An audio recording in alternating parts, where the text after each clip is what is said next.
Hi there, I am Lauren Kramer, and I am here with Scott Brook Hi there. and Michelle Zahn. Hi. Together, we are the More Miles Run Coaching team, and we are gathered today for sort of a coaches roundtable for a discussion on the mental aspect of training. So, we obviously know when you are training for an event, the physical side of it is very important. You have to do the running, you have to do the training. But there's a huge mental component that goes into training and preparing for anything, especially a big goal and a big race. So that's what we're going to be discussing today. Some of the experiences that we have had both as athletes who race and run and train regularly, and also a lot of the common things that we see as coaches helping people train and race and run regularly. So that is our topic of discussion for today. So I'm actually going to start and kick us off, and we're going to do this conversational style so that we can all kind of jump in and share experiences and tips for dealing with these kinds of things. So one of the most common things that I tend to see as a coach, and it's also something I experience for myself regularly, is workout anxiety. And I think that this is really common for people who are relatively new to working with a coach, or maybe have a really, really big goal that's really important for them and also probably really difficult for them. Workout anxiety is, so you see a workout on your calendar. Typically, this is going to be a hard workout, like a speed session or a tempo run. And your coach has given you specific goals for that day. So I want you to run X mile at X pace range. You get this much recovery, and then you're going to do this mile at this pace range. So it's a specified workout with a specific purpose. And I think one of the things that I tend to see really commonly is that people get very anxious about meeting those goals, about how hard it might be to meet that pace goal, and if they're going to nail that pace perfectly. It tends to build up a lot of stress, and then either they might skip the workout entirely because they're too stressed out about it, or they just build up all of that anxiety and the workout ends up being a lot harder. Or maybe they go out and they work too hard than the intent of the workout, just to try to reach or beat the numbers that are in their goal. So one of the things that I like to tell people when they're feeling that kind of anxiety is to look at their workouts as an investment. When you are working with a coach, your coach is setting goals for you, but it's important to recognize that every workout is just that. It's a goal. It's not an expectation. So we're giving you a pace range for the purpose of helping you dial in where your effort should be, what sort of pace you want to be working at. But that's not an expectation that we expect you to perfectly hit the number that's in your training log. I think most of us, when we program a workout, we're giving you at least a little bit of a range, a 5-second, a 10-second range on the pace that we want you to hit. But we also know the likelihood of you hitting that range perfectly is pretty low, and that's not the purpose. The purpose is the effort. So going into a workout like that, focused on the effort, focused on the energy and the investment that you're making toward the next workout. If you are 3-4 months out from your race goal, it's not a priority that we're hitting perfect race pace 3-4 months out from the goal. The priority is that we're putting in some hard work that we can build upon the next week. So one of the best tips I have is just to know that your coach does not have perfect expectations for you, and neither should you. Go out and do your best, invest the effort so that we can then move forward to the next workout and repeat again and again. The goal is building cumulative progress. Any one workout along the way is not make or break or the key to your success. It's the culmination of everything that you're doing together. I don't know, is that something that you guys see very much with your athletes or with yourself, that a workout any given workout in their calendar can psych them out, or for yourself makes you nervous you're not going to hit it, or something like that. Yeah, I agree. I see it on both ends. I see it for myself when I see a workout that I look at and think maybe I can hit that, maybe I can't. I remember a couple of things. One is environmental factors that I don't have any control over, right? It could be the weather. It could be, I just didn't get a good night's sleep the night before. Whatever those factors are, I always try to remind myself of that is, hey, not only are these pace goals a stretch potentially, but give myself some grace, because there's so many other factors in life that are going to come at me that are going to impact me possibly not hitting that pace goal. The other thing too is, as a coach, that I like to tell my athletes is, if you feel any anxiety at all about a workout, reach out, let's talk about it. It doesn't have to be a lengthy conversation. It could just simply be a text. I'm scared, right? And so let's talk through that. And I think that's probably another big thing to remind everybody is that just reach out, and talking about it sometimes really just alleviates a lot of that stress. Yeah, I think that's go ahead, Michelle. Sorry.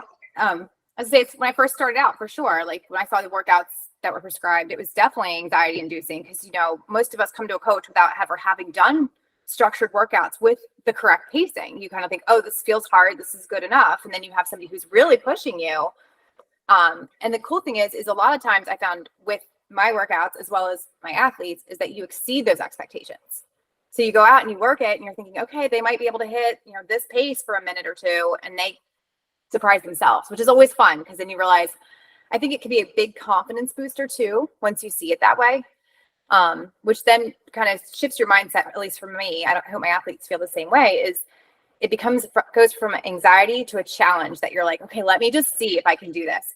And you learn that if you miss it, it's not the end of the world. You can try again next week, or we move on. So that's perfect. I think it's helpful to know too, when your coach is setting pace goals for you for any given workout, any given week, they are using your data to program those numbers, or to find those pace goals for you. So we are not just pulling numbers out of thin air and saying, good luck, let's see what happens.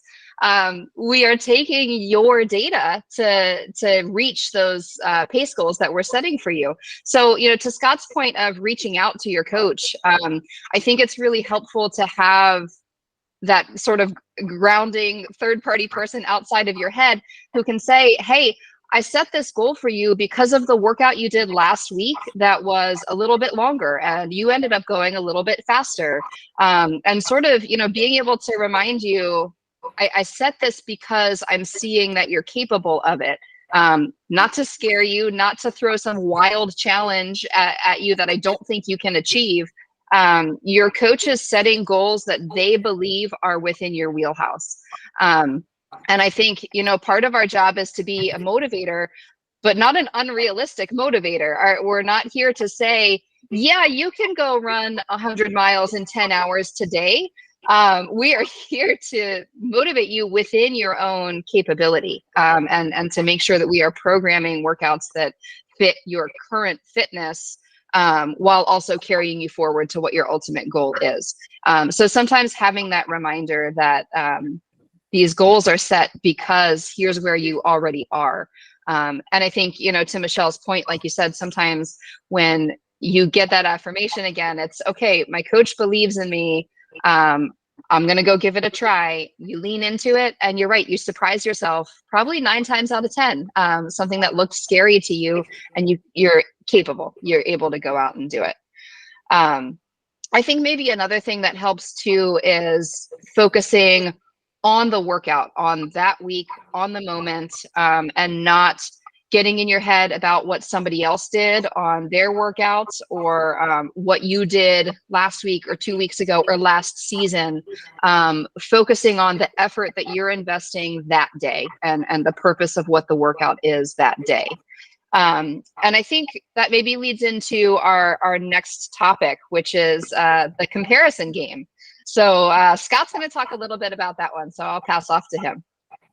Yeah, thanks, Lauren. So I think the comparison game is very common, and maybe something that isn't widely talked about. I think there's the first thing I think of is Strava. It's maybe one of the greatest tools in the world, but also pretty dangerous when it comes to the comparing game. So you have access now with Strava to see everybody who's out there, their runs, their paces, their data. Keep in mind that's somebody else's paces, somebody else's goals, somebody else's runs. So when you're looking at your workouts and you're trying to determine, hey, am I hitting my workouts right? Am I doing a good job? Am I improving? Think about yourself. Think about where you've come. Think about the miles you've put in. Think about the weeks of work you've done, and try to avoid looking at other runners and comparing yourself to others. Kind of goes into another topic like that of the imposter syndrome, right? It could be the reverse. It could be that you're looking at yourself and comparing yourself and thinking, I'm not fast enough. I'm not strong enough. You know, maybe I'm not going to be able to finish that marathon or that ultra because I see somebody else that's doing something longer and faster and I'm just not there, right? So I think that's very common. We're humans, you know, we're going to look at others, and especially if you're competitive, if you're competitive with yourself or with others, that's probably naturally going to happen. So it's one thing to look and strive to maybe catch others or be at somebody's level. It's another maybe to take it a little bit too far and really try and think that you have to be at their level, right? Everybody's got their own paces and their own goals. So I think that's probably one of the things for me that I have to challenge myself is to not look at others. I've got to remind myself that I am where I am at now in my training journey.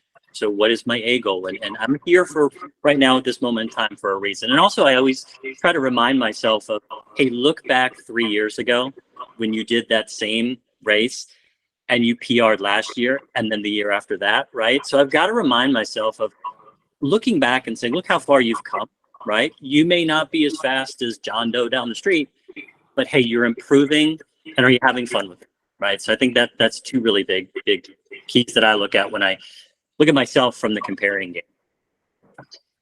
Yeah, and I think it's helpful to understand each athlete has their own training journey and their own training style that works the best for them.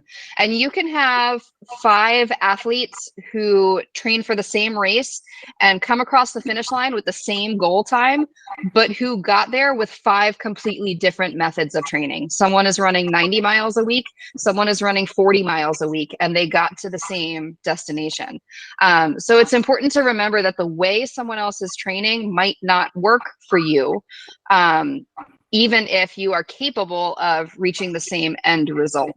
And so not to sort of get into that one-upman comparison game, like you said. Yeah, and I think with one thing that we do with our group runs, there's a lot of runners and a lot of athletes that are out there in the group runs, and understanding that there's going to be athletes in your similar situation. And so look at your particular run, right? That's out there, and focus on that. So if it's a group run, maybe going to those group runs, and it should be conversation, right? It should be a time to really, maybe socialize and talk to other athletes, and that's another reason to reach out to your coach, right? And say, hey, what makes sense when I'm looking at this workout coming up? It's a group run, just talking through that. If you feel like you may be comparing yourself or worried about keeping up with the group. So I think that's another point that I always look at myself too, and with my athletes, is really understanding that the group is there to pull you along, to be there to run with you, but understanding your point in the journey that you're training for. So. Yeah, there's like a really great quote from Des Linden's book that is, winning is the best that I could do that day. And that's like become my new mantra of like, what is the best I could give that day? Whether that was like an easy run or a workout, but like also understanding, and I try to explain this to my athletes as well, that success isn't linear. It never is. It's, it's an up and then it's a down, or 2 ups and then a down. So like your down might be getting ready to catapult you 2 levels up the next training cycle, but you might just have a down right now or need a recovery period.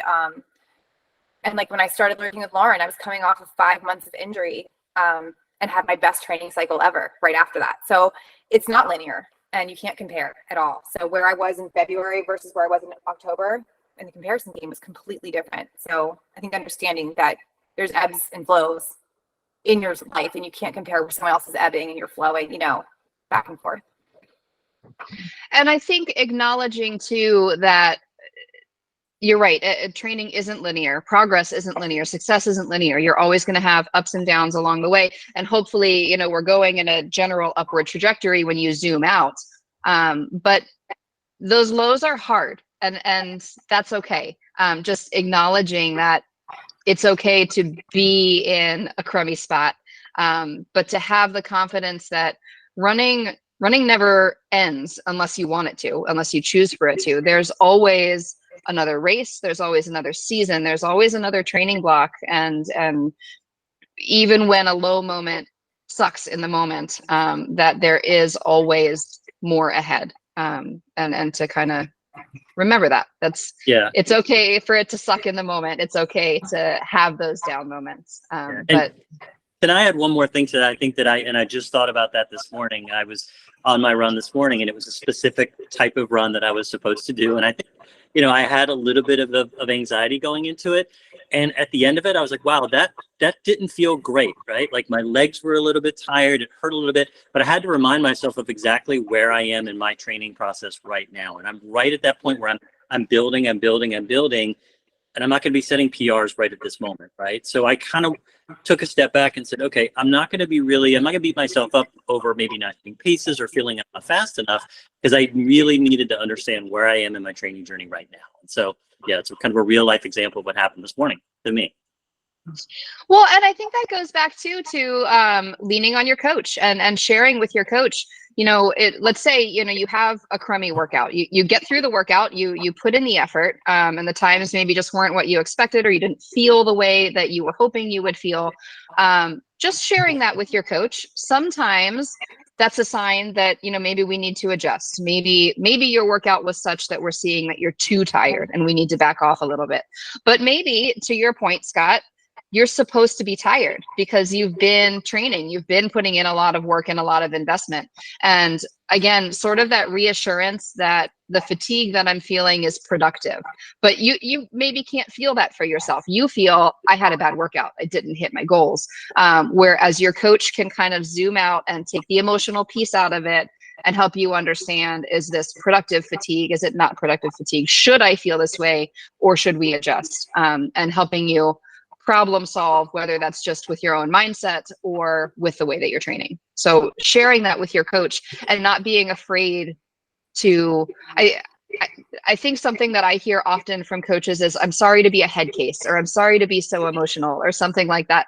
Training is emotional. We're working really hard and we spend a lot of time and energy pursuing these goals in this sport. And it is emotional. Finish lines are emotional. But so is the whole process along the way. So don't be afraid to share that with your coach. When you have highs, I kind of always tell people, when you have a kick-ass workout, you need to share it with somebody. I'm here for that, but I'm also here for the other end. When you have a shitty workout and you need to share that with somebody, don't be afraid to be emotional and open with your coach. And that helps us to be better coaches and to kind of see and understand your process along the way as well. You're not just numbers and data on a training log.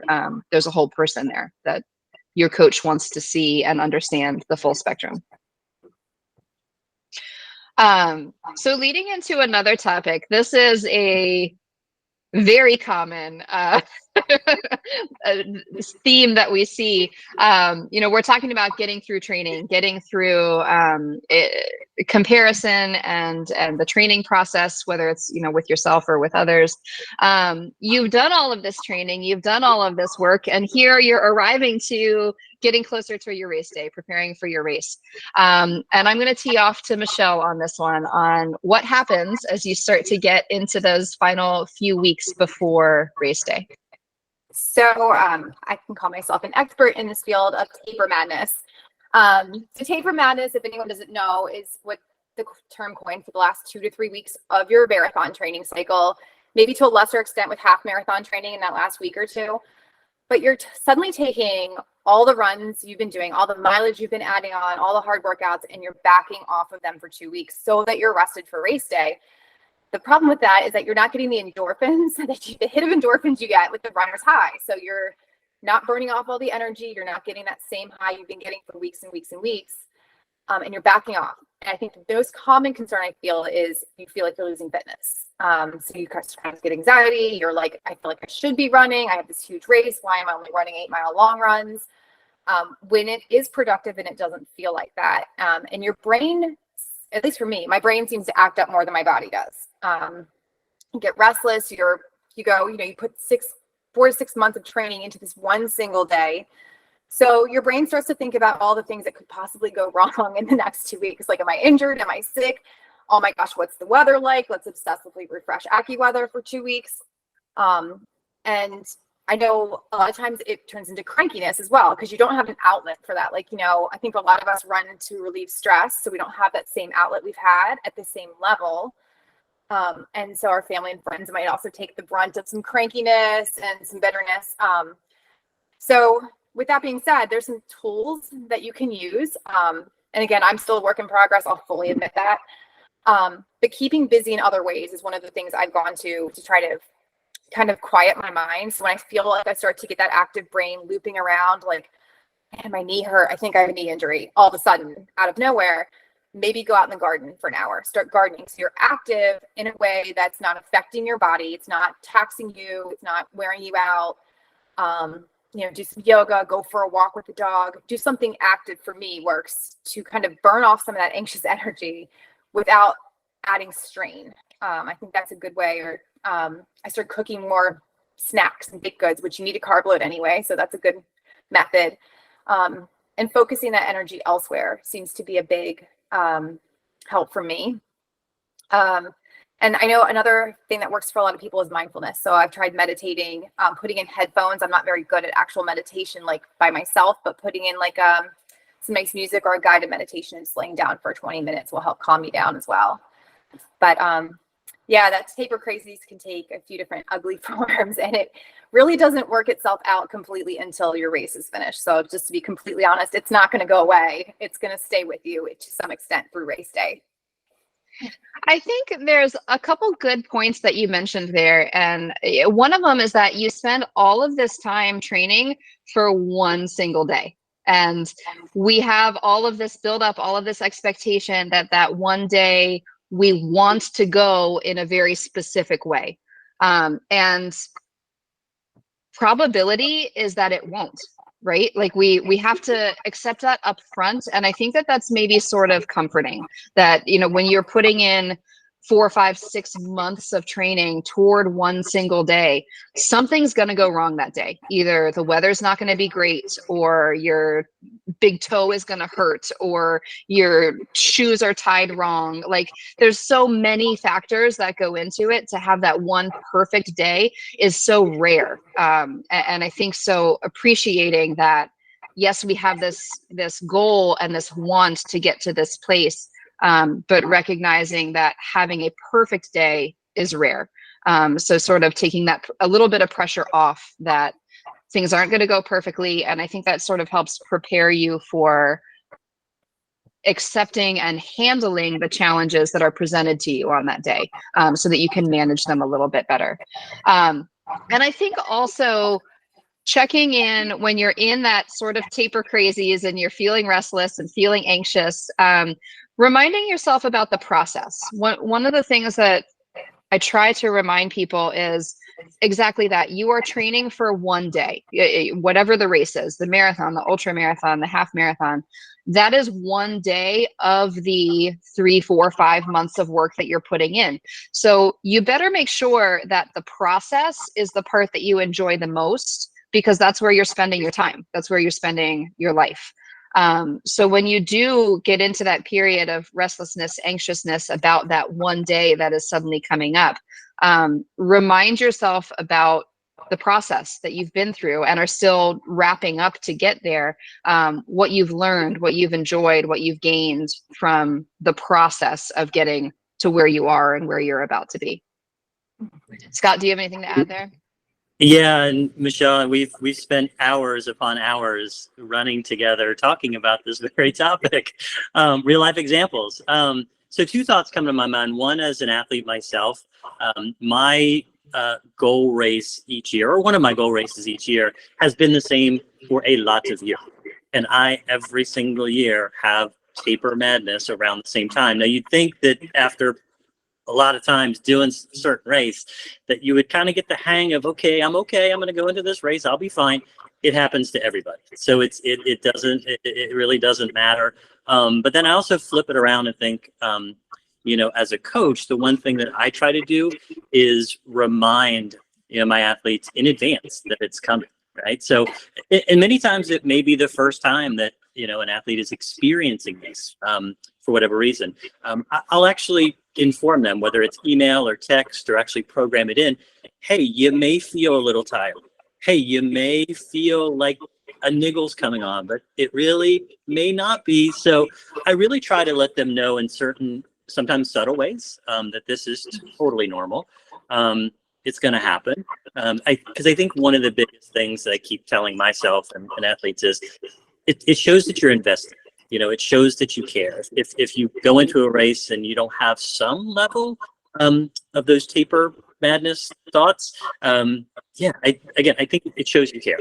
And so the more that I can discuss that with my athletes and the more they bring it out, I think it helps. Yeah, definitely. Yeah.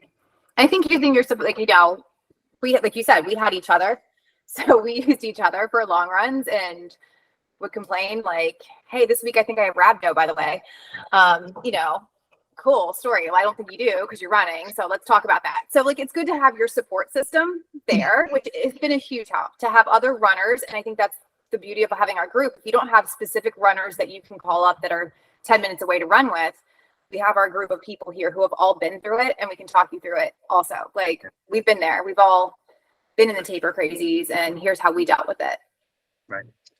Yeah, and I think, again, having a community, for us, it's the Run Squad team, but having that relationship with your coach too. Again, I think we've circled back every time here on talking to your coach about it, because, things like phantom pains and, maybe you're in the first week of your taper and you suddenly feel exhausted, like everything hurts, your whole body is tired, and you start to panic because you're 2 weeks away from race day and you're suddenly so tired. That's completely normal. It's a normal response to feel worse before you feel better in your taper because of the bulk of recovery that your body is doing. But if you don't know that, you're going to spin and spiral into panic mode. So, again, share with your coach, I went out to do 3 miles today and I felt like that was all I could do. How am I going to run a marathon in 2 weeks? Your coach is going to help to reassure you what is normal and help to guide you through it, if there is anything that's abnormal. I don't mean to say all of these things that you experience during your taper are completely made up and completely in your head. Sometimes there are real issues that we have to deal with. So share with your coach so that they can help you decipher and figure out how to work through that. One more thing I wanted to expand upon, and this just leads right into it, is race day anxiety. Not being able to sleep the night before, you're jittery and nervous and stressed leading into your race. What are some strategies that you guys employ either for yourselves or with your athletes for managing that race day anxiety? Yeah, I typically go and I remind myself of the work I've done, number one, but also remind myself of what works. I think that it's maybe relevant here is don't try anything new, right? And so that goes back to leaning on the work you've put in and reminding yourself, hey, think back to that workout that you had or that long run that you had that you thought was fantastic and you did great and you nailed the pace. You ran faster for longer than you ever thought you could. What did you do that day? And so that's one thing I remind myself as well as my athletes is to kind of think back on that. The other part, it's really straight to the point, is just relax. I like to breathe. I like to just calm myself down, get myself ready, have everything laid out the night before. Don't worry about stuff you can't worry about. Being prepared. It's another good one. Yeah, I give myself the last 12 hours before a race, I stop checking everything. So like I'm a data person, I'm kind of a nerd. I'll watch the weather, I'll watch my Whoop data to see if I'm recovered or not recovered. And then in the 12 hours before the race, it doesn't matter. If I got a crappy night's sleep, it doesn't matter. I'm still showing up on race day. So I actually will take off my watch. I won't sleep with it. It doesn't matter at that point because I'm going to go out and I don't want anything to psych me out, knowing if I might have had a bad night's sleep or whatever else. And then, I set multiple goals. So like we train towards an A goal, and then I kind of in my brain, I'm like, okay, you know what? Here's a B and C goal that I would be more than thrilled with in case that A goal doesn't work out. If weather doesn't cooperate or, my shoe comes untied 3 times today, like here's the B goal, here's the C goal. And then my always beyond that is, did I have fun? And that's it. Did I have fun today? Did I do the race? Did I finish? And if I did that, I won. I love that. And I think it's helpful to remember to that end, this is voluntary. This is a sport that we sign up and we pay to do when we don't have to.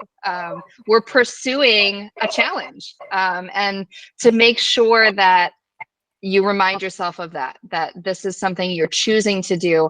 It's a privilege. It's something you get to do. Recreationally challenging yourself is not something that everybody has the opportunity to do. And remembering those things. There's a quote I really like that says, interrupt anxiety with gratitude.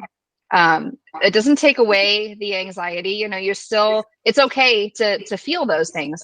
But you can help yourself by remembering those things, remembering what you have to be grateful for to be there and for the experience you're about to have or the experience you're in if you're in the moment of it. I think for me, something else that I would drive home is the importance, and Scott, you kind of mentioned this too, is routine and practice.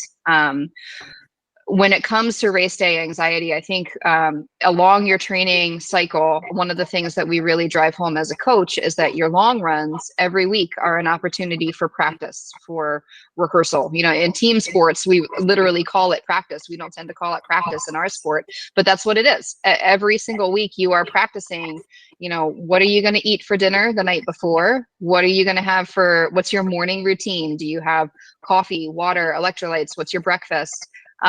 So that when you get to race day, it's just another long run. You've done it, you've practiced it, and you don't have to second guess yourself and start, keep as many things routine as you can. Even if you're traveling, bring things from home that you are familiar with, comfortable with, and so you can go into it knowing this is what I do every week. And I think if you really, really struggle with race day anxiety, I think also along the lines of practice, one of the best things you can do is race more often. And that doesn't necessarily mean that you're going out and giving a maximal effort every single time, but putting more races on your calendar throughout your training to put yourself in that race day environment, even if you're not going out for a full race effort. But again, getting to practice that. Here's how my morning routine is going to look. I'm going to drive to the event. I need to give myself this much time to warm up, and just putting yourself in that environment before you get to the A day that matters the most to you. So you can practice the little things. I think is a good strategy. I think, is there anything else that you guys have to add to wrap up at least these points of our discussion? I think we could very easily sit here talking for a really long time about this, and certainly, if anyone has anything else that they would like feedback or help or tips on, please drop a comment because we can expand upon this subject too. But do you guys have anything else to add for this one? No, I think it was a great topics we discussed, and to your point, we could talk all day about it. So, but no, I think that's a good place to wrap. Yeah, agreed. All right. So coming back a little bit to Michelle's point about talking about data and the analytics and things like that, I think that'll lead into what our next discussion is going to be. So stay tuned. We're going to talk a little bit more next time about heart rate training, when you should use it, when you shouldn't use it, and the data and analytics that go along with that, and how you can and should and shouldn't use all of that data. So we hope you'll join us next time. It's been great talking to you guys. If you would like to follow us, you can find us at More Miles Run Coaching on any social media network. We're on Threads now too, although we haven't shared anything there yet. Facebook, Instagram, and YouTube at More Miles Run Coaching. All right. Thanks guys for joining me. Thank you. Thanks.